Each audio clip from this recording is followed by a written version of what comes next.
If you're a professional brewer, you know how frustrating it can be when you go to place a yeast order and what you're looking for is out of stock. Well, Imperial Yeast is here to help by guaranteeing that commercial orders up to 20 liters of 10, yes, 10 of their most popular strains will ship free if they're not in stock when you place your order. Some of these strains include A38 Juice for those hazy IPAs, A07 Flagship, a classic in clean American styles, L13 Global, which is said to be one of the world's most popular lager strains, A44 Viking for your warm fermented beers, and so many more. So in addition to pitching right with the highest quality yeast on the market, they're promising that yeast will be ready when you need it or shipping is on them. Whether you're a pro or a home brewer, if you haven't tried Imperial Yeast in your brewery, it's time to up your game. You can check out everything Imperial Yeast has to offer and place your commercial orders at imperialyeast.com.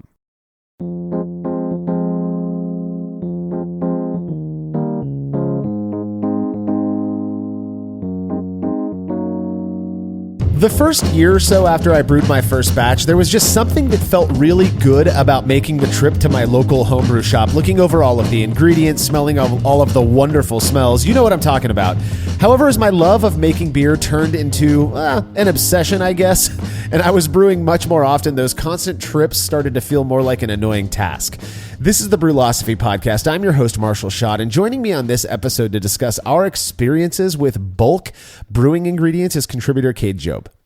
Oh, yeah, man, you nailed it there, too. I mean, we'll talk in a little bit about our motivations for why we decided to go bulk, but gosh, I love shopping at my local homebrew store, and that's where I got a lot of my ingredients. But yeah, those trips, especially like when you forget one thing, it's like, I forgot this one thing, and I got to go all the way back over there and get it. Or like, I've messed up the measurements on the specialty grains that I'm buying, and I'm like, oh crap, all those little things. But yeah, there were all these little reasons why I decided to go bulk. But man, yeah, the drives, because I used to live a long way from my homebrew store. I used to live like upwards of 35 or 40 minutes away. Oof. So it was a trek to get over there. If you forgot something, you were just hosed. You had to go, later or something. But yeah, going bulk was a big part of what I've done now. I mean, I have all bulk ingredients, and we'll talk about what that means and why we did it and all that in this episode. Yeah, when I think back to the many changes, and I have made a ton since I started brewing, back in 2003, there are only a few that I'd say kept me from throwing in the towel. And going bulk is definitely one of them for quite a few reasons. I look forward to chatting about that as well as our experiences with the gear we use for properly storing bulk ingredients as well. All right, if you're a fan of this show and you'd like to receive a reward for your support, please consider becoming a patron of Brewlosophy over at patreon.com/Brewlosophy. By making a small monthly pledge, you'll receive rewards like access to unpublished contributor recipes, unique discounts at YakimaValleyHops.com, and an invitation to a monthly live Q&A session with somebody in the brewing world.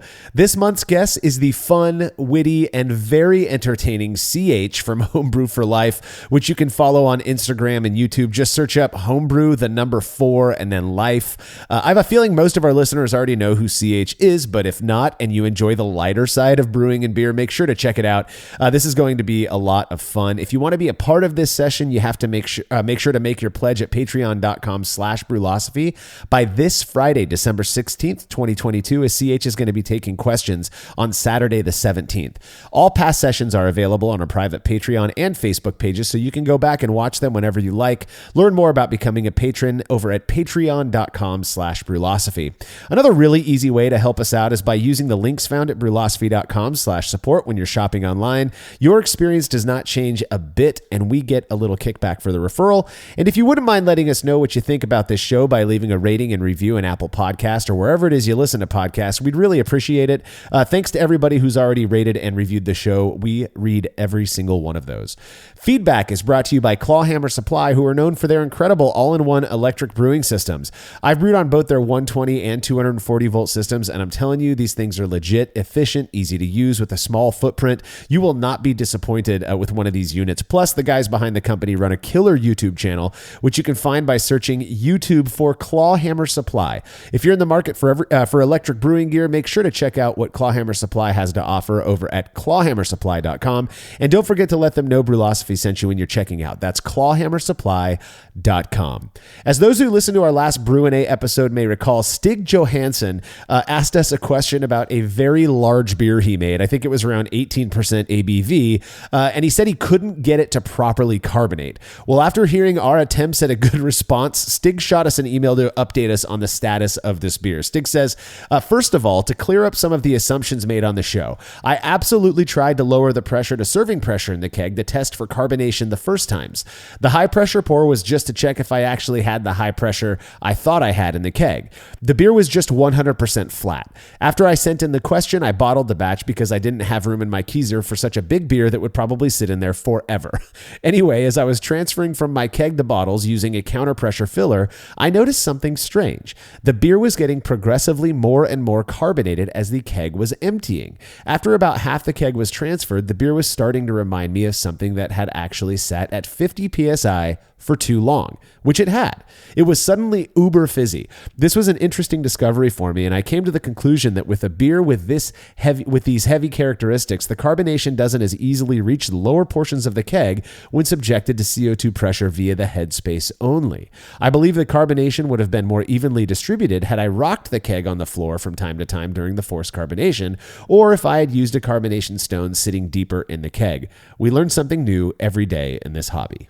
Oh man, that's crazy. I also wondered, did you freeze the keg? Like, was the keg actually frozen?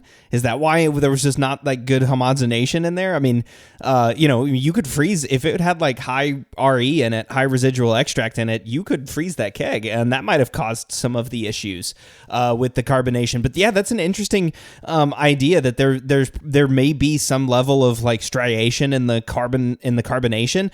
I mean, gas is usually readily dispersible, so unless there's actually something inhibiting it, over time, that's the ideal gas law. I mean, over time, like the carbonation should be constant throughout the liquid, but there are other things like freezing the keg or like, not giving it enough time, all that sort of stuff that could be in play. But man, that's interesting, Stig. I mean, that's a really cool one. And I got to admit, I'm a little stumped. Yeah, Stig seems like a really observant home brewer, so I'm not going to go down the path of presuming anything like the keg was frozen. Plus, 18% ABV, that's going to be hard to freeze. At 18%, that's going to be tough to freeze anyways. It doesn't sound like anything else was frozen, so his regulator was probably working just fine. It honestly never occurred to me that carbonation is a function of where the beer is at in the keg, particularly for these bigger beers. But on some level, it does kind of make sense. We know that beers like that are more dense. So maybe, I'm with you, Cade, that, gases readily distribute. We know that, but maybe there's something about the density, the thickness of that beer that just held that carbonation at the top, and that, a gentle, shake every 2 or 3 days for the first week would have solved the problem. Who knows? I'm glad that you got some carbonated beer out of it, Stig. Hopefully it wasn't ruined, and we really appreciate the update. So if you have show feedback, you can send it to feedback@brewlosophy.com or drop us a note on social media. Time for a quick break. When we return, we'll be discussing our experiences with bulk brewing ingredients.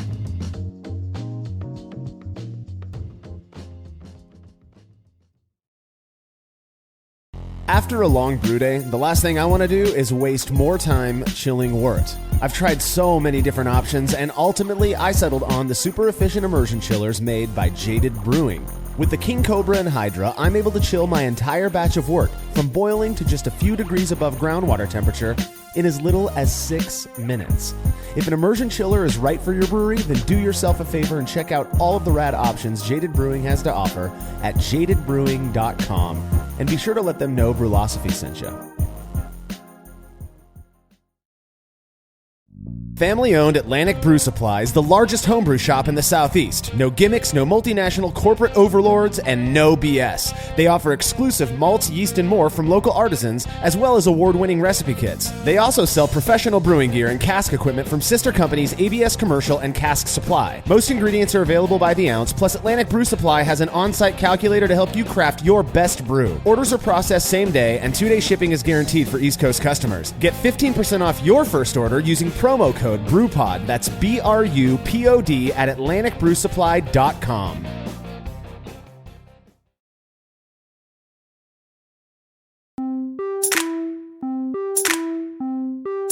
It wasn't until a decade or so after I brewed my first batch of beer that I became obsessed. I'd graduated grad school, landed a stable career, and moved into a house that has ample space. I also built a 5-tap keezer, which definitely contributed to my increased brewing frequency.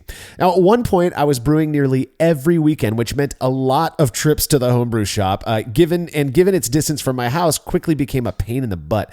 And that's when I decided to go bulk. Now, in order to keep things organized, I figured we'd start by talking about why we went the bulk route, as well as our experiences with the pros and cons of doing so. And then in the next segment, we'll focus more on our experiences with the gear we use for bulk ingredients, because they do kind of go together. If you are planning on going the bulk route, getting all of your ingredients in bulk, you are going to have to make some considerations when it comes to the gear that you keep on hand as well. So first question I've got for you, Cade, is why, what was it that motivated you to want to go bulk in the first place? Yeah, I mean, well, like you said at the top of the show, and like you just said on the intro there, you really nailed it. I mean, I started brewing more. I mean, that was the first big thing, right? Whenever I started brewing, I was only brewing like once every 6 months or so, or maybe like once every 2 months. But whenever I started to really dive into the hobby, I was brewing, twice a month or monthly for a long time. And that does get tiring. Like I said, I was 30 or 45 minutes from the homebrew store, depending on which one I wanted to go to. There were 2 homebrew stores in Austin, because I was living in Austin at the time whenever I decided to go bulk, whenever I finally went bulk.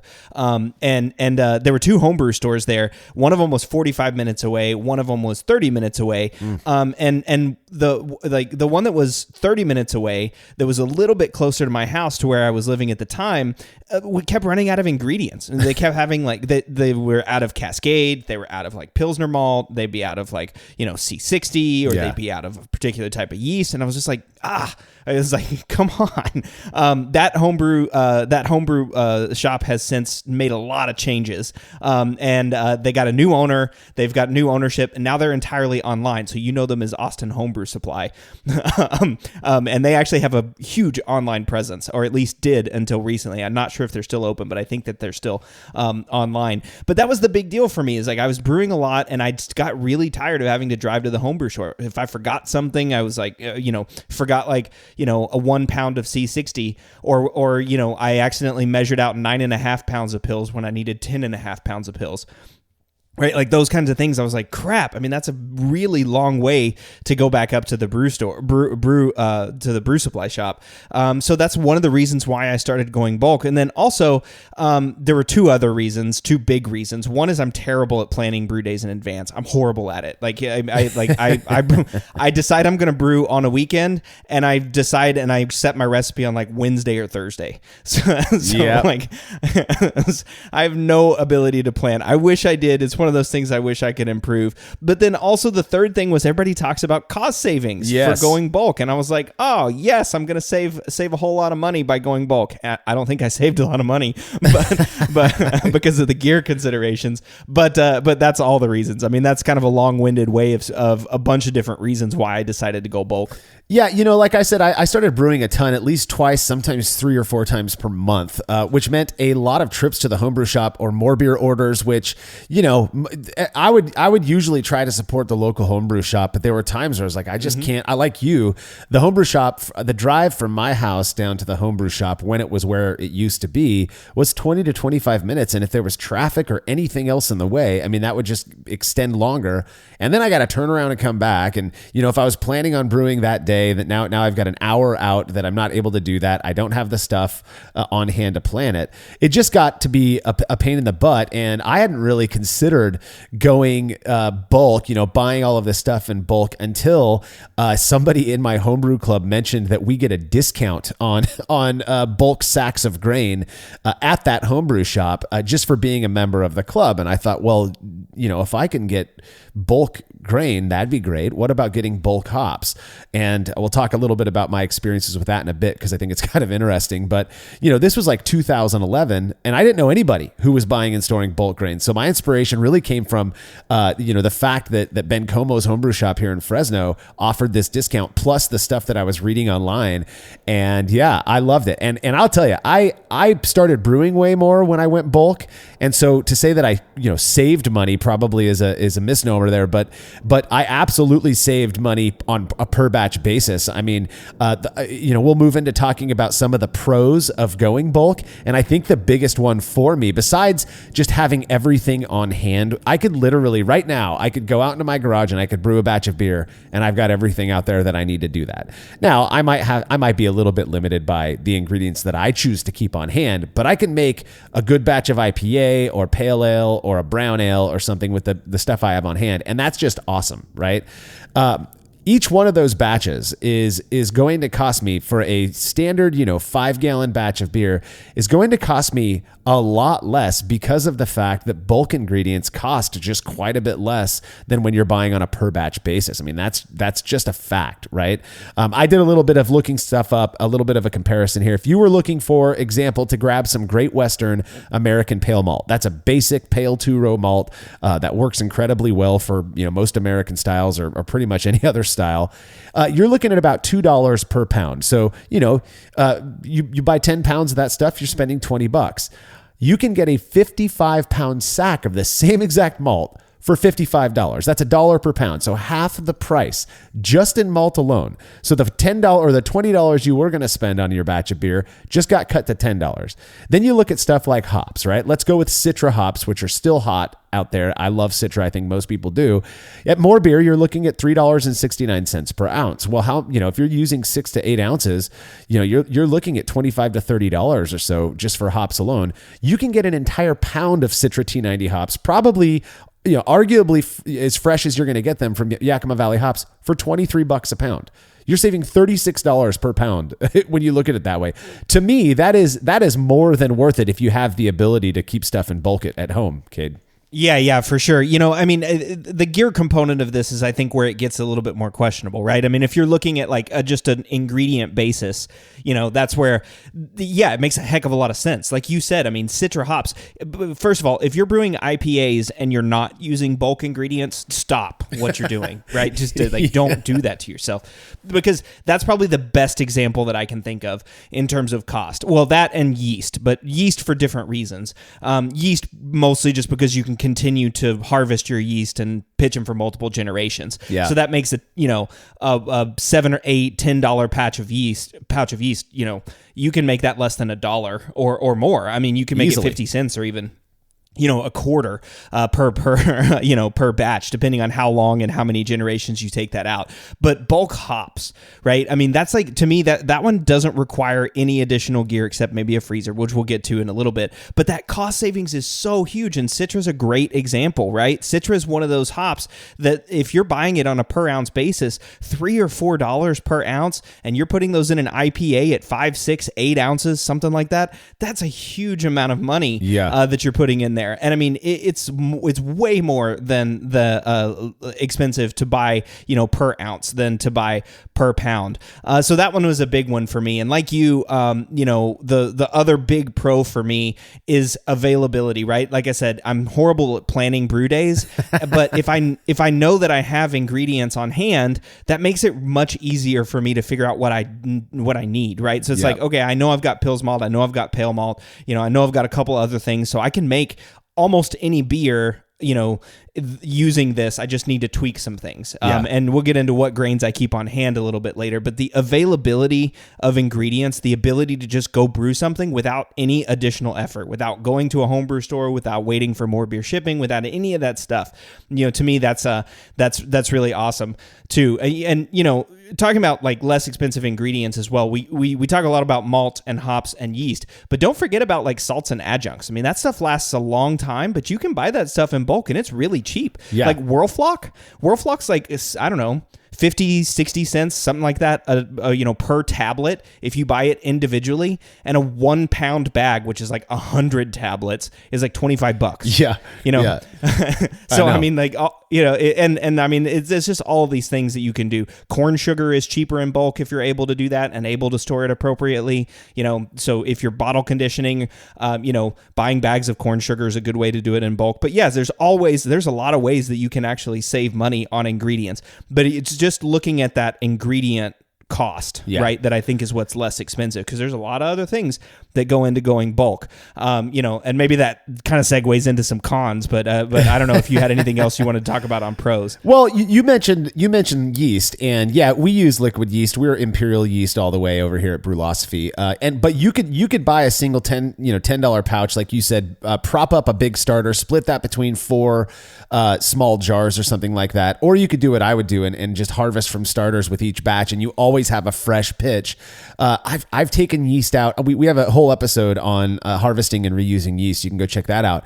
But I've used a single yeast from a single pouch that I've propagated and reused multiple times, up to 12 batches. So you take $10 and then divide that by 12, you're under $1 a pouch there, or $1 per pitch, I guess. So that is going to save you a ton of money. You can go buy bulk liquid yeast if you're just pitching from the pouch like we do these days. You can go buy bulk, but you want to make sure to use that within, I don't know, with my experience with Imperial, you're looking at 4 to 6 months. You're still good to go. But I'd say that's you're kind of maxing that out, from the manufacturer date. However, if you are a dry yeast fan, get this. I was looking at, I believe it was Yakima Valley Hops. They sell homebrew ingredients as well, for those of you who don't know.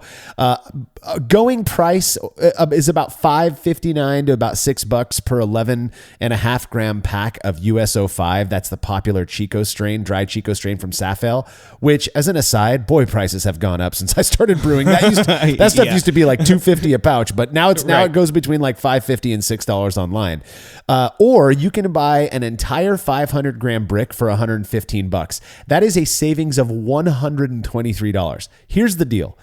11.5 grams with a small $10 scale is very easy to weigh out. And if you keep that dry yeast in your freezer, you take care of it really well, it's not going to go bad. I mean, to save $123, that's just phenomenal to me. And, I get it. The shops, they got to make their money, and that's how they do it. They mark it up. But wow, if you're going bulk, look how much money you could save on dry yeast. I think it's pretty cool.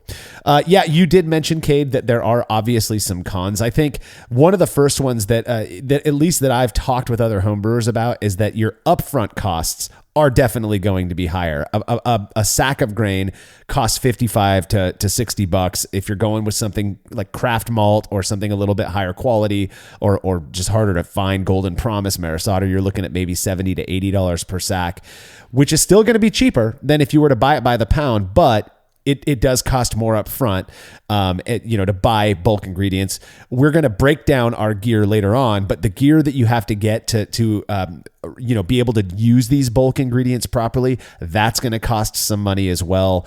So there's this kind of higher upfront costs associated with going bulk. Yeah, but that higher upfront cost thing too, right? I think it also depends on how much you brew. I mean, like you mentioned, there's two sides to that coin, right? There's if you're brewing a lot anyway, like if you're going to brew, I don't know, if you're going to brew 20 or 30 batches over the next year, then yeah, it makes a lot of sense to go bulk, right? Because why would I want to pay $2 for malt when I could just pay $1 for malt, right? If I know I'm going to brew that much. So there's huge cost savings there. But the flip side of that is like, well, yeah, but then I'm brewing more. I may brew 25 batches instead of 20 batches, because I've just got the grains. Or, when I'm pitching from that yeast brick, instead of, using 2 pouches, because that's what I typically pitch, I might pitch, what 2 pouches is, I don't know, 24 grams or something like that. I might pitch 30 grams or 36. So I might just use more of an ingredient since I've got it on hand. Yeah. Right. I don't have to go buy it iteratively, so there's some of those things that go into it too. And, another con of buying bulk is like a lot of these things just aren't terribly expensive in the first place. Like malt isn't terribly expensive. If you're brewing just like once every 4 or 5 or 6 months, it really doesn't make a lot of sense to go bulk, because $2 per pound versus $1 per pound doesn't really matter all that much to you, right? I mean, it depends on what your goals are for brewing. But, if I'm paying $20 for the batch versus like $11 or $12 or $10 for the batch over 6 months, that's not going to, change too much. That's an $8 savings over 6 months. So it just kind of depends. I mean, there's all this the amount of stuff that you're brewing. And you have to kind of take these things into consideration, and gear is a big one. And we're going to talk about specifically gear in the next segment, because I think it is a really big one. But the other thing too is like a lot of ingredients don't last very long. if you're going to go to the homebrew store and buy like a whole bunch of yeast pouches, 10 or 15 yeast pouches and expect those things to last for the next 10 or 12 months, that's not going to work. You're going to have to harvest and reuse, or you're going to have to do something like that. You're not going to be able to buy a batch in January and then plan to get the same, results in your beer in October or December or even the next year, especially with liquid yeast. Now, dried yeast, that's a really good one that you can keep and keep on hand.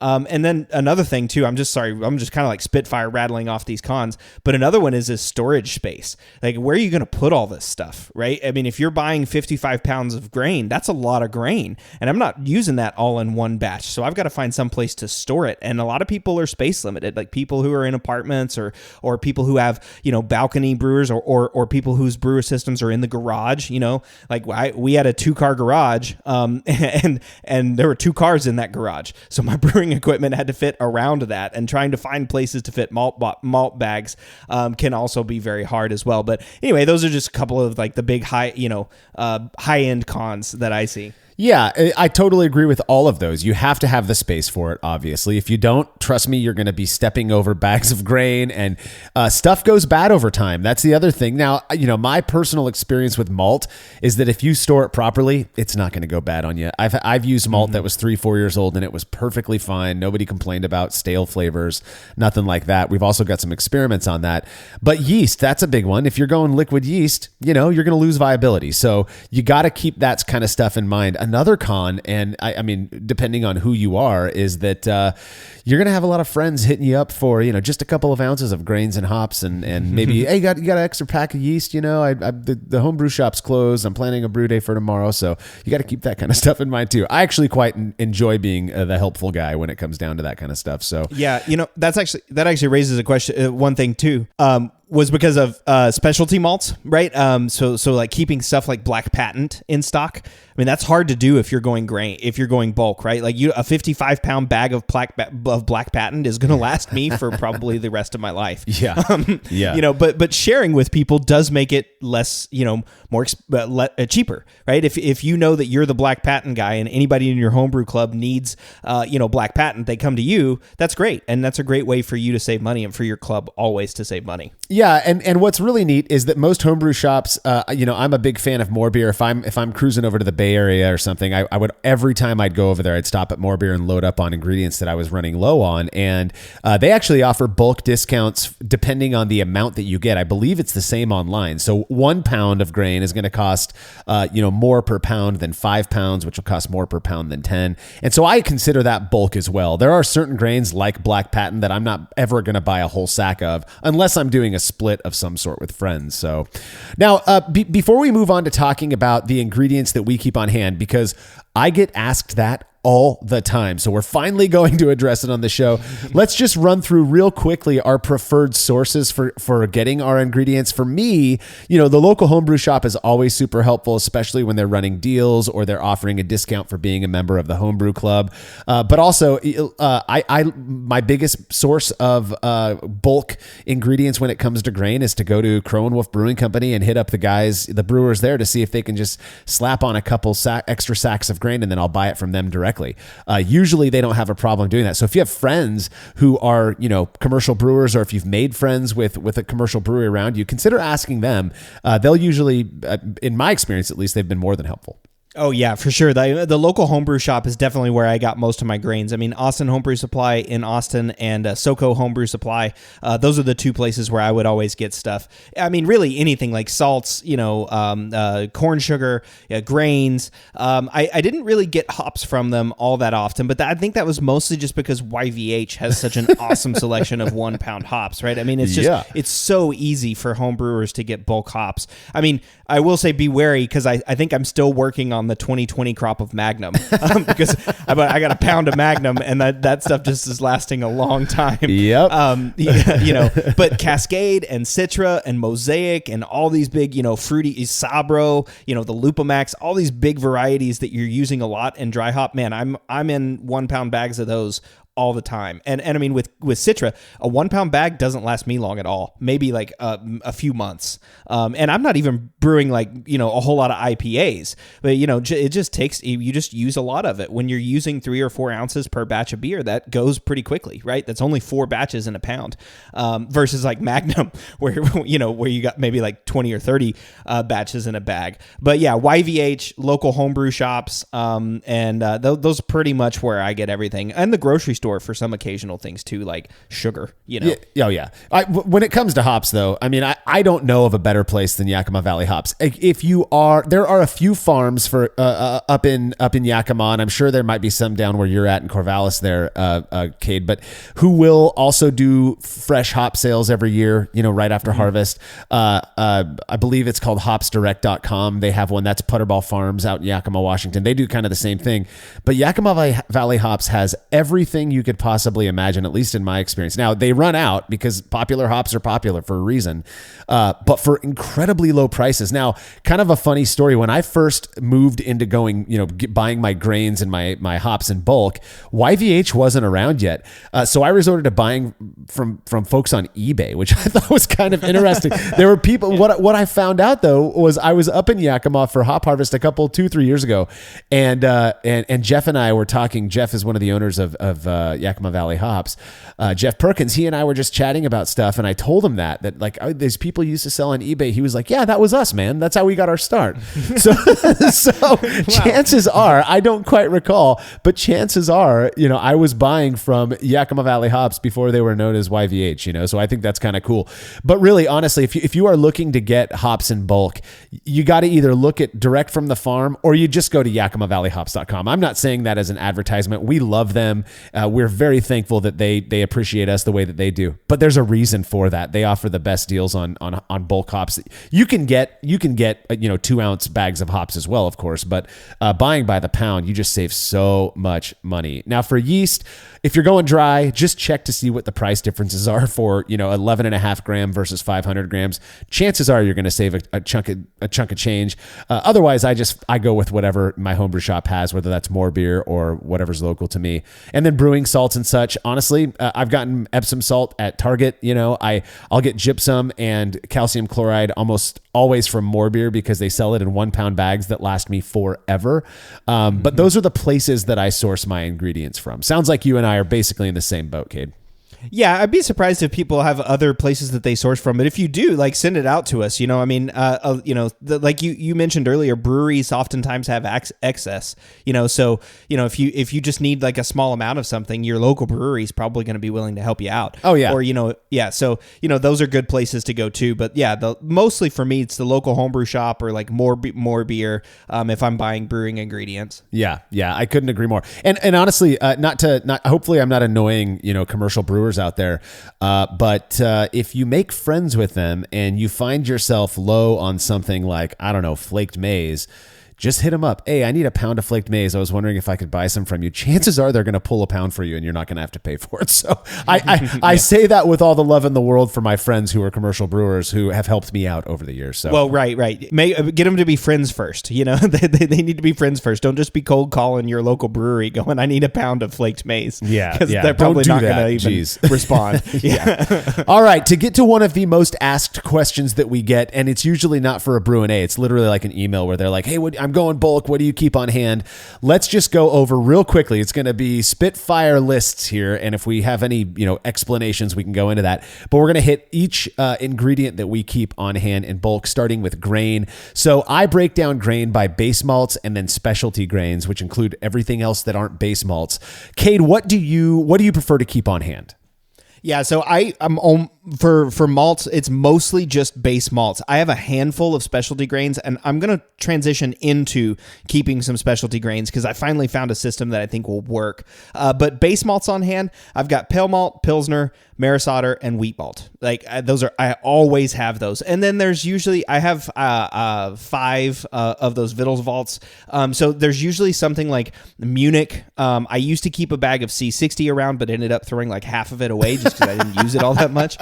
And another thing that I had for a long time was like a Carapils or Carahel or Caramunic, like something like that, depending on whatever, batch I was brewing at the time. I've also sort of gotten rid of that. So right now that fifth Vittles vault for me is open. But again, the four that I always have is Pale Malt, Pils Malt, Maris Otter, and Wheat Malt.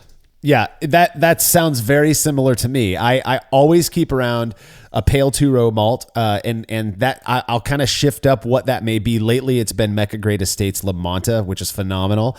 Same thing. I always have Pilsner in bulk. Right now, that's Pelton from Mecca Grade, and I always have Vienna. Right now, that's Venora from Mecca Grade. So those three are always around. I will always have those three malts on hand in some form. And then I have a fourth container that I keep full 50 to 55 pound sacks of grain in as well. And I rotate through them. And that would be something like Maris Otter, Munich malt, wheat malt, usually white, but I don't really care if it's red wheat malt. That just depends on I believe the season it was grown. I had a whole bunch of rye malt on hand one time. And for me, that's kind of what will guide my variety of beer, right? Is what do I have in that fourth container? What's the fourth, malt that I've got on hand? And so to me, that's a lot of fun. Now, I will never buy specialty grains in bulk in 50 to 55 gallon or 55 pound bags because I just won't get through it fast enough. And so if I'm not splitting, what I'll usually do is buy in 10, 5, or 2 pound increments. And I'll talk about my storage solutions for that stuff in a bit, but in 10 pound increments, I keep on hand some form of a light crystal. So you're looking at something like a C10 to C15, a medium crystal. Usually that's a C60. I've done C40 before because more beer was out of C60, surprisingly. I always have honey malt on hand. I always have pale chocolate on hand. And I go back and forth between roasted barley and black patent. I always keep, 5 to 10 pounds of that on hand as well.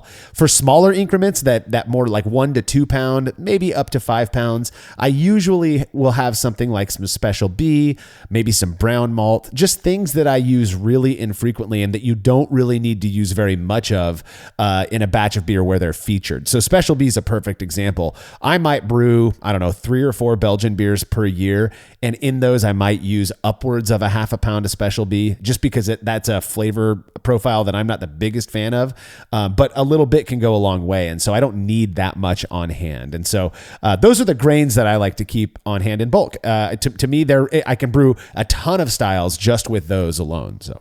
Yeah. I mean, with the specialty grains, though, I was super reliant on my local homebrew stores to get those specialty grains. But now the local homebrew store, unfortunately, in Corvallis is closed now. So I don't. So I don't have any place to go and get specialty malts except for friends or local people from the brewing club that are willing to share. Yeah. But I've got to start stocking up on specialty grains. So the grains that are on my list to get are, like Marshall said, a C15 or C60, just a couple of light caramel malts. I want a chocolate malt on hand. And then I want also flaked oats, flaked corn, and flaked rice on hands. Yeah. Because I like flaked oats, especially for like hazies and IPAs, but I like the flaked corn and the flaked rice whenever I'm really just trying to get like a nice, crisp, easy drinking lager, which I definitely enjoy. But so I want to keep those on hand as well. Even though I don't have any of those on hand right now, that's on my list. Yeah. I always have either flaked maize or some like torrefied rice, which is just minute rice. If you go and grab it off the shelves at Walmart or whatever, I always have that on hand because I love to use it to bump up the strength of certain beers without contributing much malt flavor or anything like that. Because me, I love my flavorless American lagers. Me too, brother. Me too. Yeah, that's right. In terms of hops, I break them down by like high alpha for bittering and then classics and modern hops. For me, I always have either Magnum Warrior or lately Horizon. I really like Horizon for bittering, super clean. I always have some of that on hand. And like you, Cade, I found that I usually will start to get 2 to 3 years old on those bittering hops because that's all I use them for before I have to pick up another pouch. And in my experience, it has not been detrimental to my beer. So as long as you're storing stuff properly, you can prolong their life, and that's something to keep in mind when going bulk. In terms of classic hops, what I'm referring to there is like American varieties such as Cascade, Simcoe, Simcoe, Amarillo, Centennial. I'll have some blend of those. I almost always have UK Fuggles on hand because of Tiny Bottom Pale Ale, but it's also my favorite English hop. Versus East Kent Golding, I'll take Fuggles all day long over that, which I know I'm unique in that opinion. And then I always have a bunch of German or noble hops on hand, particularly Tettnanger, Satz, and Perle.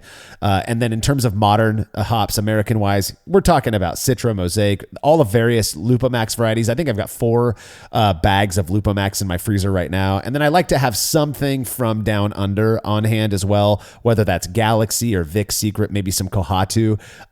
Just again, variety. I want to be able to go out there and choose a completely different style of beer to make whenever I want to. And that helps me to do that. Yeah, and to me, again, storing hops bulk is the easiest thing to store, right? For me, once you've got like a freezer space, it's the easiest thing to do. So I'm Magnum pretty much exclusively for high alpha hops. I don't really use anything other than Magnum, and it's time to freshen up my Magnum because we're getting into 2023 now, and I've got the 2020 batch, which or 2020 crop year. So yeah, it's time to move along. Maybe not. I mean, I like you, Marshall. I haven't noticed any difficulty or any issues in my beer, so maybe I will just keep brewing on those Magnum until I can get everything out of it. But yeah, classics. I'm just like you. Cascade, Centennial, Willamette is one I love to keep on. Oh yeah. Especially because sometimes those English hops get sold out. So like Fuggles or EKG get sold out. So Willamette, I'll throw in there. Tettnanger and Satz, just like you for German beers, and then American modern varieties, Citra, Mosaic. Oh, and El Dorado. Oh yeah. I love El Dorado. And Sabro's another great one, but I usually have like Sabro, Amarillo, and Equinaut in Lupomax. And then like you said, like the New World hops, Australia and New Zealand. Galaxy like you, but I love Motueka. Oh yeah. It's got this Motueka is different in every beer that I brew with it, which is awesome, and that's what I love about it. I mean, sometimes it's got this like limey character, and gosh, I just so refreshing. love that, especially in IPAs or even in like just a spritz for a light lager too. Yeah, it's awesome. Motueka can be great. Actually, I had a total aside. I had a Motueka lager that somebody put some, I think they put some coconut, or maybe they used Brew One, which had a coconut thing in it as well. But it was like this insanely like creamy lime, delectable drink that was clear and crisp. Wow, super good. So Motueka, great hop. In terms of yeast, I just keep a whole bunch of imperial yeast pouches on hand these days, in part because of the way that we brew for Brewlosophy. But back in the day when I was harvesting yeast, I'd propagate and harvest yeast, and I'd try to keep 4 ale strains and 1 or 2 lager strains on hand. By lager strain, that might mean like I almost always have Geo3 Dieter. That's the PJ for a Kolsch strain. I almost always have that on hand because I love Kolsch and I love that yeast. But something like the Weinstefaner strain, that's L13 Global, and I always have Harvest. I love L17 Harvest. That's the Augustiner strain. In terms of ale yeast, though, I'm all AO9 Pub. That's the Fuller strain, or Chico. That's AO7 Flagship. Those two get me what I want 99% of the time if I'm making American or English ales. Oh, you forgot about juice. You've got to have juice on tap as well, too. Yeah, I'm not a huge fan of that strain. I'm not against it. I'm not against it. I don't brew hazy IPA, and the times I've used juice in English ales, they clear up. They're beautiful, but I just like pub better. So, all right. Well, fair enough. I keep juice on tap on hand instead of Fuller's.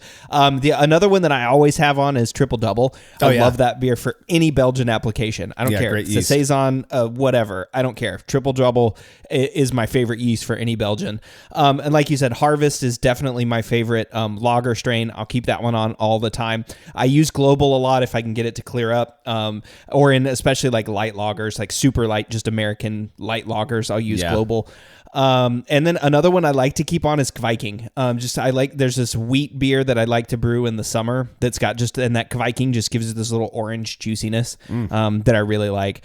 So I keep those on, but that's it, but otherwise it's just like you, Flagship, Chico strain, Juice is the London 3, Harvest, the Augustiner strain. Yeah, I mean, I'm keeping like, at least multiple bags where I can, if I want to brew a lager, I know that I can brew it with Harvest. Yeah. So that's one of those that I keep on strain. But that's kind of my goal when I do yeast. I want to have a yeast that I can brew anything with, right? Like if I want to make a pale ale, I've got juice or Chico, right? And I know that I can also use Chico in an IPA if I want to, or I can use Chico in whatever else, if I just want something clean. Right. So it's nice. That's multi-purpose yeast strains is what I like to keep around. Absolutely. I think that's the key is picking, particularly with yeast, is picking those strains that you can get away with brewing, kind of hit the outer limits of its style, I guess, what it's known for being used for.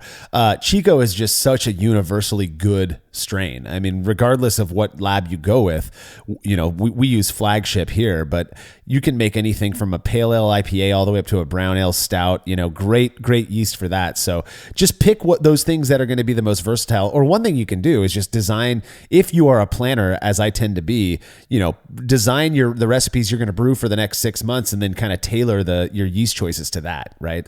That can be helpful. I think you and I are probably in the same boat when it comes to brewing salts and acids. I keep gypsum and calcium chloride around. I always have some Epsom or baking soda, even though I rarely use them. And I always use 88% lactic acid. That's just my preference. All of that stuff you can buy in bulk at morebeer.com for super cheap. I think gypsum costs like $5 for a 1 pound bag. And I use more of that than calcium chloride, which is about the same price. And I've had the same bags of those for probably a year and a half at this point. I think they last me almost 3 years in total. So it's super cheap. So yeah, I'm in the same boat, but I'd add Whirlfloc metabisulfites, potassium metabisulfite or sodium metabisulfite, and some kind of fining. So I use Biofine because my wife's vegetarian, but I'm sure you use gelatin. Sure do. so just those things. I mean, I keep those around in bulk as well. So I buy like 1 pound bags of metabisulfite, which is probably going to last me for the rest of my life. So that's right. Yeah, and I'm a weirdo. I've got sodium and potassium metabisulfite. Yeah, I do too. Yeah, I don't know why, but I do. Either do I, but I bought it, because it's so cheap. I have sodium metabisulfite, I have potassium metabisulfite, and I have Camden tablets. Yeah, there you go. Which is one of those two, I'm sure. Yeah, but that's a good one. Like you mentioned, all of this stuff that if you're going to buy it, just get it in bulk. Even if you're not brewing that often, this stuff doesn't go bad unless you get them wet or something like that. Exactly. These things are going to last you forever, and if you're using them at all, you might as well buy them in bulk because you will more than make back the money you spend on a smaller amount. So, well, there you have it. Our general experiences going bulk and then the ingredients that we prefer to keep on hand. When we come back from this short break, we're going to be shifting our focus to the various types of gear we found are essential to keeping bulk ingredients on hand.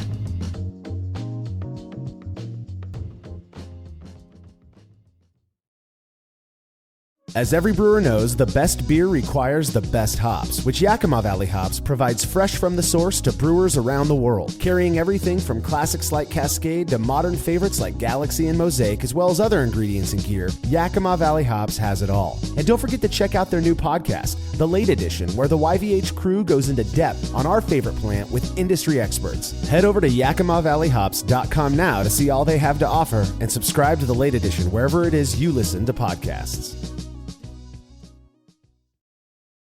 There's no denying that stainless steel is the best material for brewing equipment, and Delta Brewing Systems offers some of the lowest prices on high-quality stainless gear, like the Firm Tank, which in addition to holding 8 gallons or 30 liters of wort, comes with a domed lid to even further reduce the chances of a messy blow-off. Plus, it can hold up to 4 psi of pressure for closed transfers. Delta Brewing Systems also has their own line of brew kettles, as well as one of the lowest-priced all-in-one electric brewing systems out there, and their prices are shockingly low. If you're in the market for legit stainless gear that won't break the bank, do yourself a favor and head over to deltabrewingsystems.com today.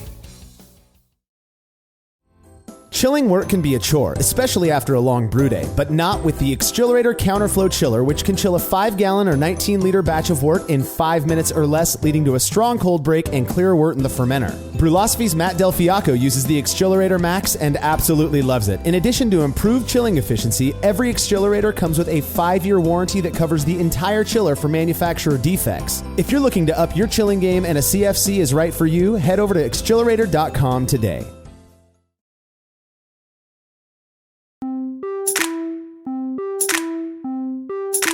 I made the decision to start buying bulk ingredients over 10 years ago, and while I was stoked to have my own stock so that I could brew whenever I wanted, there were quite a few things I had to take into consideration just to ensure that the stuff I was keeping on hand would maintain an adequate level of freshness over a long period of time. There's also some stuff I think both of us have probably learned about keeping stuff in bulk. Now, for this segment, we're going to be talking about our experiences with the various types of gear we use for this purpose, and I guess, like we've been doing, we should start with grains. Cade, how do you store your bulk grain? And also, has it changed over the years? Did you start one way and move into a different way?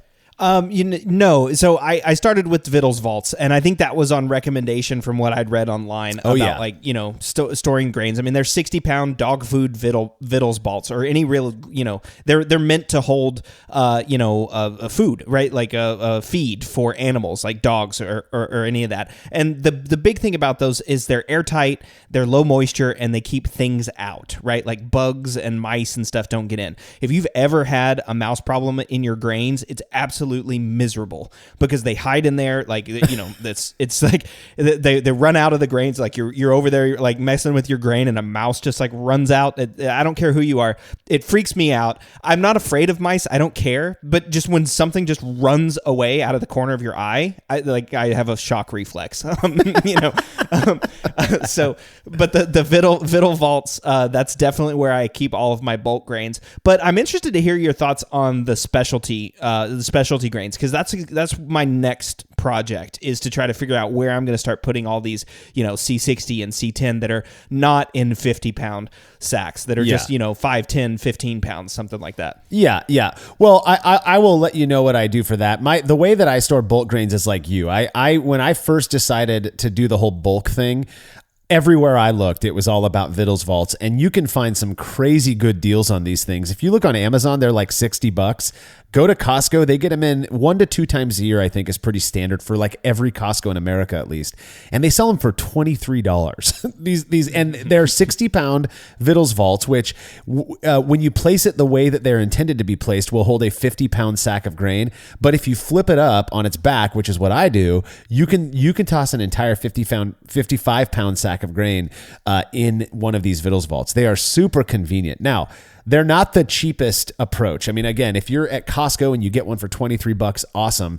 But you can also go to Home Depot or go to Lowe's and snag a 5-gallon bucket, and that will fit 25 pounds of grain. It's very tight. That 25 pounds goes all the way up to the top. And one thing you can do is hop on Amazon. And in fact, I got my Gamma Lids at Home Depot, but they have this product called Gamma Lids, which are basically a replication of what is on the Vittles Vaults.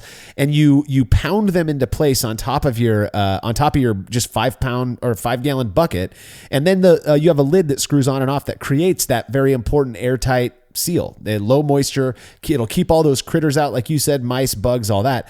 Really convenient for those people who may prefer, smaller storage solutions, or if you're splitting sacks of grain with a friend or something like that, you don't really need a 60-pound Vittles Vault, or you just don't want to spend the money on it. That's an option as well. So I will admit, though, one thing that has changed for me over the years is that I've realized where I live, it's so dry that we don't really have much of a bug problem. So if I open up a sack of grain and all 4 of my Vittles Vaults are already full, so I had to do this with some wheat malt recently.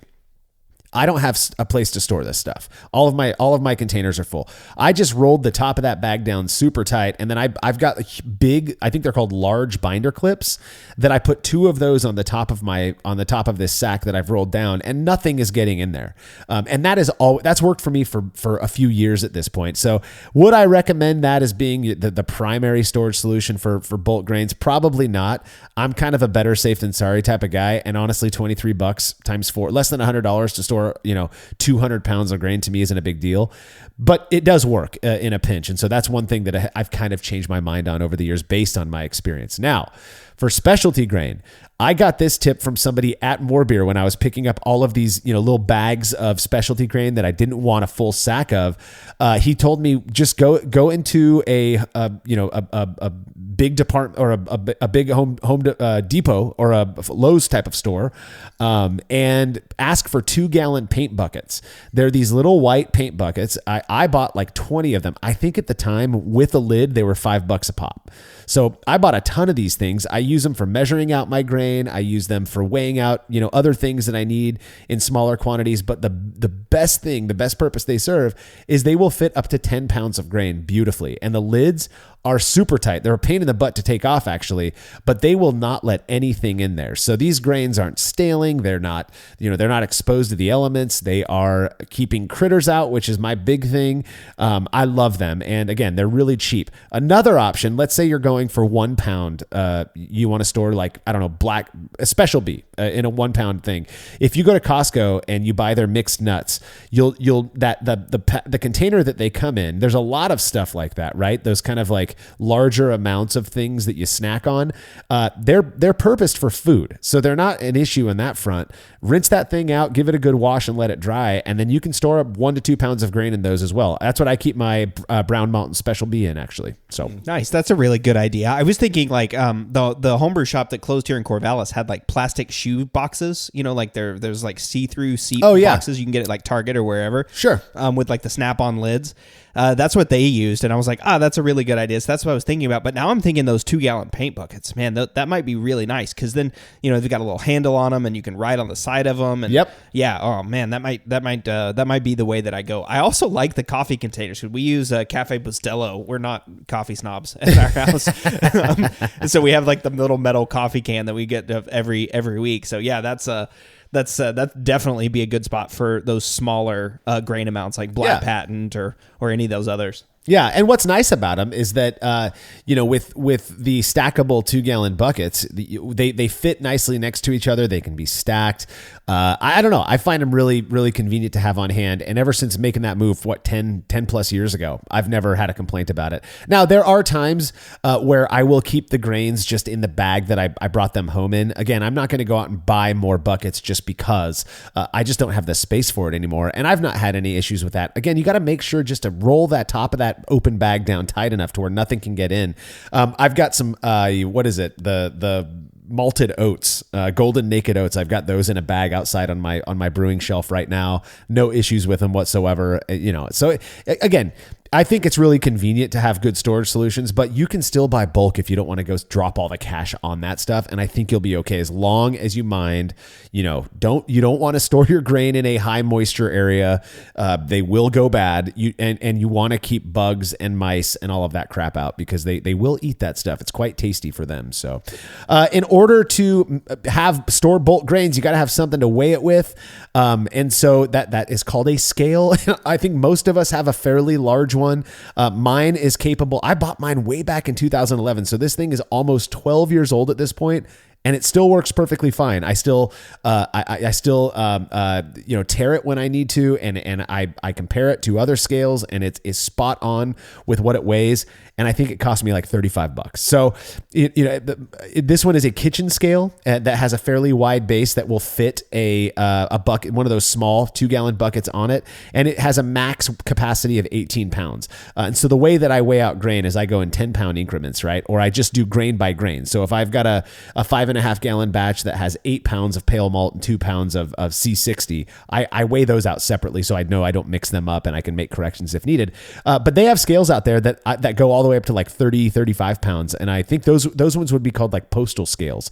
But yeah, that is just something you're going to have if you're going to go, bulk grains.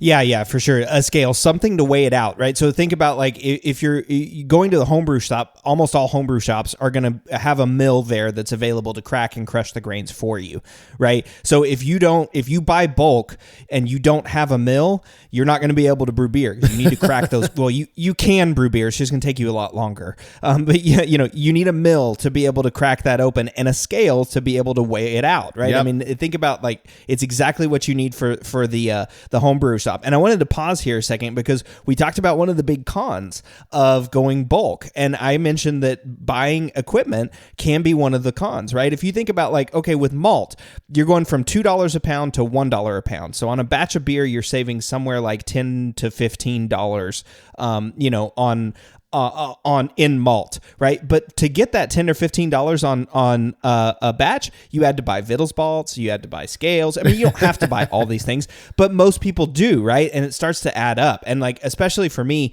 the mill that I started with, the barley crusher, I don't remember, it was like 180 or maybe $200 or something like that. It worked fine for about a year, and then it just stopped working, right? It would stop grinding up the grains, and I had to replace it. I now have the Monster Mill MM3, which I love, by the way. It's fantastic. Amazing, mill. yeah. And spring for that hopper extension, the bigger hopper on the top, so you can make sure for any big beers you have enough capacity in there. You can just pour it all in at once.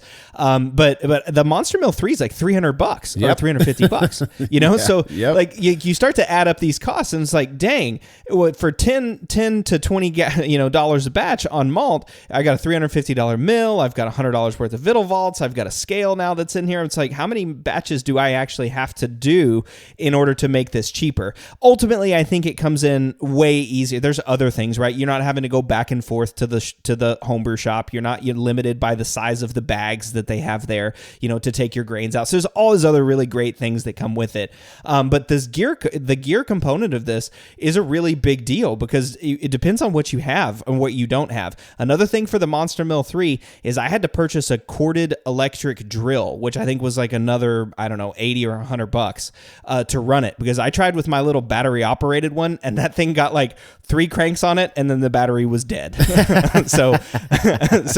I now have I've got a corded electric drill, which is awesome for other things, but I didn't have one. I had to buy it to operate the Monster Mill MM3. And then of course I also have miscellaneous Home Depot buckets all around, because like I'm using them to weigh out grains and liquid and sanitizer and all that sort of stuff. Those are sort of, I would say, if I'm rapidly listing off the gear that I have to have in order to have my own bulk grains, it's a scale, it's a mill, a corded drill, and some buckets. I mean, to me, that's kind of the minimum that I needed, at least, in order to have bulk grains. Absolutely. Now you can hand crank a mill if you're down for that. It's going to take you a long time, and you're going to have one very large arm. We'll put it that way. I do want to comment on the electric drill thing. I had an old Craftsman, just regular battery powered drill that worked for about 5 years for me. I can't believe how good this thing worked, but when it stopped working, and the whole thing broke out. The motor in it actually started burning. I had to blow a little fire out when I was, milling a batch of grain. So it was all smoky and gross. So what I ended up going with was a low speed or a variable speed electric driver drill that's corded, and I've been using that for I think 7 years now, and it works perfectly great. I got it on Amazon for like $45 on sales of Black & Decker. But that's the kind of thing like you said, Cade, you are going to have to make some investments if you really want to go bulk efficiently, right? But again, you don't have to get all this stuff. You can figure it out your own way. This is the way we've done it, and we're talking about our experiences. Yeah, mortar and pestle's real cheap, right? I mean, just crack that grain by hand. I mean, that's super cheap. Yeah, gosh, yeah. The time is money, though, brother, and that's going to take a lot of time. So, in terms of bulk hops, general storage things you want to take into consideration, oxygen, UV light, sunlight type of stuff, and heat are the killers of hop quality. Anybody who grows hops or who is in the hop industry will tell you that. So as such, the key is you want to make sure that you're keeping those hops as much as possible, for as long as possible, at the very least, out of oxygen exposure, away from light, and in a cool environment, which means you got to have freezer space. If you are going to try to repurpose your family freezer that has all of your frozen foods and such in it for all of the hops that you're going to buy, good luck. That did not work out for me for very long. I think I was able to store 3 pounds in there, and I had like 7 or 8 on hand. So I for a minute there, until I found my storage solution long ago, I was keeping hops kind of in a box that I took the top off of in my keezer, which is more than cold enough, but preferably you're going to keep hops in a freezer, at down below 32 degrees, and just to prolong their freshness. And so now, I have a kegerator that's built out of a regular old fridge with a freezer on top, and all that goes into that top freezer is hops. And I have a ton in there now. I probably have 15, 16 pounds of hops in my freezer. You can buy a small chest freezer. You can go and pick up an even smaller, like a dorm fridge that has a freezer on top, and just store hops in the fridge part and on the coolest setting. All kinds of options there, but you really do want to keep those hops cold. Yeah, that's a big deal, right? Keeping the hops cold, right? And they, like you said, UV light, heat, those are the big killers of hop quality. And so I, like you, Marshall, I have a kegerator that's built out of an old refrigerator, right? So it's got the refrigerator on the bottom where all the beers and the kegs are, and then on the top's just a freezer, and that freezer is totally hops. Like you said, I've got probably 15 or 16 pounds of hops just up there, which fills up pretty much the entire freezer. Yeah, right? Oh yeah. So, yep. That's a lot of hops that are up there, but you do have to have something like that, and so that's another sort of cash outlay if you don't already have freezer storage. And don't try to fit 15 pounds of hops in your family freezer. Right? I guess a deep freeze you could do something like that. But, sure, but yeah, not the one that you have like the weekly frozen pizzas and the frozen broccoli and all that kind of stuff in. Just don't do that to yourself, because you're going to be rifling through hops, and that's just going to be a mess. But one thing that I did save money on, I think a lot of people have this, and you mentioned oxygen is the final killer of hop quality. Yeah. That's true. Oxygen is a killer of hop quality, but I actually don't do anything to get the oxygen out of the hops, right? So those YVH 1 pound bags come resealable. Yeah. And so I just roll them up, squeeze as much oxygen or air out as I can, and then zip it up and throw it right back in the freezer. Yeah. I mean, to me, the hops are out of the freezer for less than 10 minutes, right? They come out of the freezer, they get weighed, and they go right back into the freezer. And that's it. And I've never had any issues with oxygenation or poorly stored hops. I mean, like I said, I'm still using Magnum from 2 years ago, almost 3 years ago at this point. Yeah. So I haven't had any issues with that, but a lot of people do try to get a vacuum sealer to seal some out. I think maybe, do you have a vacuum sealer, Marshall? So when I, again, this was, I think over 11 years ago at this point, when I went into the whole bulk thing, the vacuum sealing hops thing was like a necessity. You didn't even question it. I'm not naming names here, but about 5 years ago, I was hanging out with some people in the hop industry. And, one of the things that they were kind of laughing at was this massive concern homebrewers have about getting vacuum sealers for their hops. And the comment was, we're not vacuum sealing the hops, when we're doing all of the processing of them or anything. Our biggest thing is keeping them out of light and keeping them cool. Yeah, you don't want them exposed to oxygen, but when you go cold, that oxygen is the I guess the time within which that they're actually going to ruin those hops is massively retarded. It is completely slowed down because of the fact that colder temperatures slow down oxidative reactions, all chemical reactions really. And so the idea was that, hey, you suck out all of this air out of this bag and you're going to prolong those hops. Well, if you're leaving them on your shelf, maybe, but you're not leaving them on your shelf. You're putting them in a cool environment. And Yakima Valley Hops goes the extra length and sells their hops in Mylar bags, which block all light, that are resealable. So you can squeeze a good amount of air out of there, pop them back in your freezer. I've been doing that for probably the last 5 years without really speaking publicly about it because I didn't want to get slaughtered online. Well, here we go. I know. Here we go. Now Outed you. I know. But the reality is I've not had a single issue with hop quality because of doing it that way. I can't tell you how many times I've sealed a bag of hops using my Seal-A-Meal, which is a cheaper version of a food saver. And I come back, a month later to use those hops, and there was some small leak that, allowed air into this bag of hops, and they were still fine. So if that's happening, 20% of the time anyway, I'd rather just keep them in the bag that Yakima Valley Hops sends them to me in and squeeze the air out. And that, like I said, it's been working perfectly for me. So I'm not really using the vacuum sealer nearly as much these days. Yeah, and I'll save you maybe some hate mail because I'll go out on a limb even further than you. I think some of these hops varieties, especially like Cascade is a good one, but Citra and Mosaic and some of these, a little bit of exposure to oxygen actually improves the hop to me, and a little bit of time in the freezer. This is just totally me out on a limb. I don't have any scientific basis to prove that, but I've just noticed like a couple of times, like, man, those citrus smell much better, now the second time that I'm using the bag. And I don't know if that's oxygen or what it is, but to me, that's there's just something to think about. But I've got a good friend who says that he swears that by he takes his hops out of the, weighs them all out, seals his bags up, puts them back in the freezer, but he likes to do it about an hour before he adds them to the boil. And he swears that he gets more pungent hop character when doing that. I mean, I'm not sure about that. Those hops are going to heat up regardless when they hit the wort. So if they're cold or warm to start, the one thing that is different is that little bit of oxygen exposure. Now, I'm not going to be the one to make that claim that a little oxygen helps hops. Because too. Yeah, well, I don't know, but what from the perspective of the hop industry, I don't think they would ever encourage people to do that. But you do what works for you, Cade, and it sounds like maybe just a little whisper of oxygen on those hops might be doing it for you. So I don't know, interesting. Yeah. It is a little bit of age. But the other thing too, so back on the equipment, right? The other thing too that you need for hops is you also need a scale. You need to be able to weigh out the right amounts. You're not just pitching an ounce of hops in. This is two things. One, just a aside on the scale. I love this because you can actually figure out what you need, right? You don't have to do an ounce of hops. You can do 1.8 ounces or 2.2 ounces or whatever like makes sense for your scale. And I'll give you a great example. 28 grams is an ounce of hops. I don't need 28 grams of Magnum whenever I pitch. I need somewhere between. I need around 20 grams. That's what I want. That's not a half an ounce or a full ounce. That's just 20 grams, and that's the spell. You can do the ounce conversion, but it's not going to come out nicely.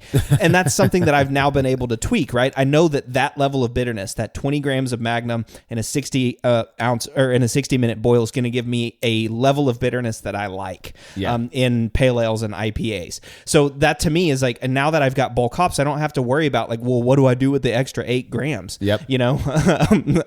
It takes all that out. But to measure 28 grams, you have to have a small scale, a scale that is actually accurate down to that level. And so I use the Brewmaster Mini digital scale. I don't remember what it costs, but I've been using it for years now, and it's still kicking along. Yeah. And that's what I use. I also use it for brewing salts as well. But that's an important piece of this too. You wouldn't want to use your big malt scale. It's just not sensitive enough. It's not going to get down to the right sensitivity, to the right grams, ratio that you need. Yeah, it's not as precise. And I mean, you could get away with using your grain scale for hops if you really want to. But I think what you'll find is that a $15 scale. I got my, they call it a blade scale. I got it on Amazon. I think it was $12. It measures up to 35 ounces or 1,000 grams with a 0.1 gram sensitivity, which is more than enough for hops. Now, if you are a nut about water chemistry stuff like I am, we'll talk about a different scale that I use for that. Mm-hmm. But like you said, Cade, you can absolutely get away with using the same scale for your water salts and all that stuff as well. So, again, certain grain scales are just going to be very imprecise when it comes to anything under, I don't know, a pound or two. So you want to be, if you are going bulk, $13-$14 to get a nice little blade scale that has that 0.1 gram sensitivity. And also, people always ask us, why do you do grams for hops and then pounds for malt? I don't know, it's weird, but for malt, I don't care about the precision nearly as much as I do when it comes to hops, and so that's why I opt to do that. I actually am to the point now where I've used grams long enough that I kind of have to like do the calculation back into ounces when somebody else is talking about using ounces in there, for hops. And you just get used to it. It's just more precise. And to say, 20 grams at that's about 3/4 of an ounce, by the way, but that's really precise. It's nice. You can measure it out. And so that's again, get a nice little scale for that. They don't cost too much. Let's talk about water chemistry gear before we move into yeast, since we were kind of on it already. Storage, you don't want them to be in too humid of an area, though. I think calcium chloride's the one that is the most sensitive to humidity.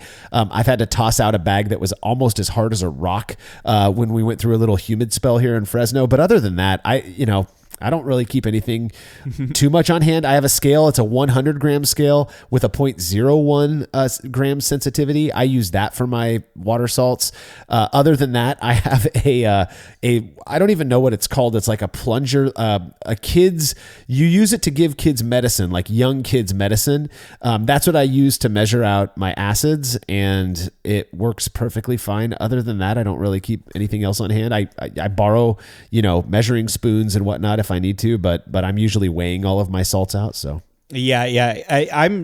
So I use again that Brewmaster mini digital scale. That's it. I use that for hops and for water chemistry, because I really don't usually need anything in past like the 0.1 gram scale for my water chemistry, or at least if it's like that low, I'm not really bothering with it for homebrew batches. So that's usually what I use. But yeah, 100 gram scale with 0.01 sensitivity, that's fantastic, right? Yeah. I mean, and I think that's a great thing to have.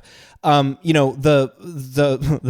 been railing on the gear like the whole time, right? It's like, oh, the gear is expensive and it may offset the cost of going bulk for acids and liquids. Ziploc baggies. I mean, the liquids stay in the bottle that they come in, right? They come in a big bulk bottle, so you just leave it in that. And like you, I use those little syringes, right? The little medicine syringes that you get for free, at the grocery store. I use those because that goes generally from like 0 to 10 mils, and that's the maximum amount that I'm ever going to use for acids, at least in my brewing system. But Ziploc bags, I have everything else in: my gypsum, my calcium chloride, my potassium metabisulfites, my Camden tabs, my Whirlfloc, all that stuff's just in Ziploc bags.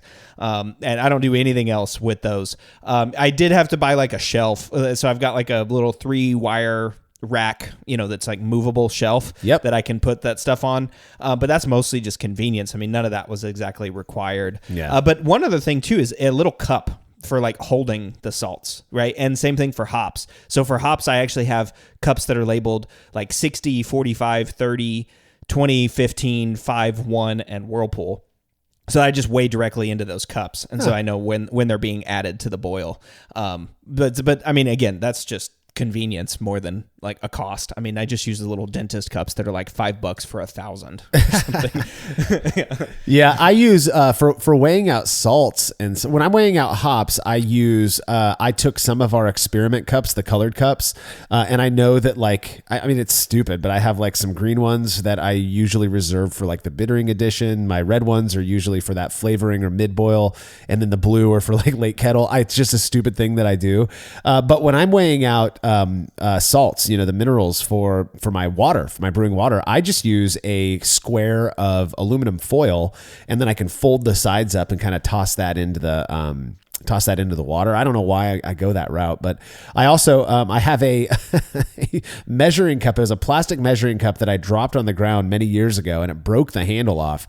So I also use that sometimes, to measure things out that I'm adding into the wort or the water. So, but that stuff, I mean, honestly, you can repurpose old broken crap in your house. You don't have to spend money on that. But finally, I guess we should talk a little bit about the gear that's kind of required, I guess, if you're going to store yeast in bulk. Let's go with dry yeast first, because I think it's simple. You just got to keep it cold and away from the elements. You don't want any bugs getting in it or anything like that. If I were to buy I don't use dry yeast. I have a couple sachets that I keep in my freezer, which I know I will get some hate for, but it's always worked well for me. Most people recommend keeping all yeast in your fridge, but I keep all dry yeast in the freezer. I've never bought a brick of the stuff. I keep the sachets in there, and when I open a pouch of dry yeast, I'm using the whole thing, so I'm not saving that stuff. If you have a brick, that's one area where I might consider using a food saver just to make sure nothing touches it. If you get a good seal, nothing's going to make its way in there. And so, again, I'm kind of a nut when it comes to yeast and ensuring that it stays pure. And so that's the way I would do that. Other than that, for dry yeast, I get fridge or freezer it, and you should be good. Maybe a little box to store all of your pouches in. I don't know. Right. Yeah. I mean, that's it. I would keep it in the refrigerator, not in the freezer, for me. But again, I don't think it's going to make that much of a difference if you keep it in the freezer. I know a bunch of people that do that have never had issues. But yeah, dry yeast is super easy, especially those bricks can last a long time if you're using the dry yeast like US-05 or like BRY-97 or any of those those yeasts. Yeah, those are great to just kind of like have around in a pinch, or, if you're brewing and you don't want to have to go buy a specific liquid yeast that's on hand, it's a super easy one to just have and not worry about it. You can also make bread with it too. So there's that. I've made pizza dough with brewer's yeast. In fact, I used Dan Starr's Belle Saison for pizza one time, and it was not. And surprisingly, it was not an experiment. I ran out of bread yeast and was like, "Well, crap!" And my wife was like, "You brew, dude." She's like, "Go find some yeast," and it worked perfectly fine. So, when it comes to liquid yeast, you're not going to get a good deal on bulk liquid yeast unless you're propagating and harvesting yeast. A pouch is a pouch. It's going to cost whatever it costs where you buy your yeast. So if you're buying that stuff in bulk, I keep all of my bulk pouches of imperial yeast in the crisper drawer of my kegerator. It's got those two drawers in it anyway, so I put them to use by storing yeast pouches in there. If you are going to harvest, and that's how you're going to cut down the cost of your liquid yeast, you're going to need to get, at the very least, have something to blend your starters in to propagate that yeast. So whether that's an Erlenmeyer flask, a 5-liter Erlenmeyer flask, you're going to get a lot of yeast out of that if you do it right. But you could also use a half-gallon growler. There's plenty of options on that front. You could use one of your 2-gallon buckets. Just blend up some yeast starter wort and pitch your yeast in there, and then you can harvest the yeast from that. So that's, I guess, in terms of gear, something you need to consider. But probably mostly whatever it is you're going to store those pitches of yeast in after the fact. I always preferred mason jars, but I have some friends who are a big fan of these, they call them medical bottles, I think, but they just look like Nalgene bottles, and you can get them in various sizes, or they're like scientific. There's like these scientific websites you can go and buy these bottles from. They're not very cheap, but apparently they're really durable, and that's like media bottles. So, they're media bottles, but they're not just used for those purposes. The reason I'm kind of wishy-washy about it is because I've stored yeast in my 32-ounce Nalgene bottle many times, and that works perfectly fine as well. And that's like a HDPE or something like that in terms of plastic. So, but you got to have something to store that yeast in, obviously, and that's a really cheap cost, but something to consider. Yeah, exactly. And the only thing I would add, I guess I would add two things. I never really got into harvesting yeast. It was just never something that I did. I still use fresh pouches pretty much all the time. So I don't really ever harvest yeast. So take everything that I say here with a grain of salt, that I don't actually do this. But for the people that I do know that do it, like you said, they have some sort of mason jar or something that they're going to store the yeast in, and then they're going to pull off parts of that yeast and then, grow it up in a starter. So that means, they're not going to pitch that entire quantity of yeast into beer for the most part. They're going to keep some in the refrigerator. They'll usually grow up more than they need, put some in a jar, and then pitch what they need, and then just use that jar to grow up more next time, right? Sure. So it's just like using that way, rather than, because for home brewers, it's really hard to harvest yeast out of like a fermenter unless you've got, the special tanks that have the yeast harvesting port at the bottom. But you're going to need, for a starter, you're going to need some sort of stir plate or agitator to help grow up and propagate that yeast, right? To make sure it's got plenty of oxygen and it's aerating while it's going.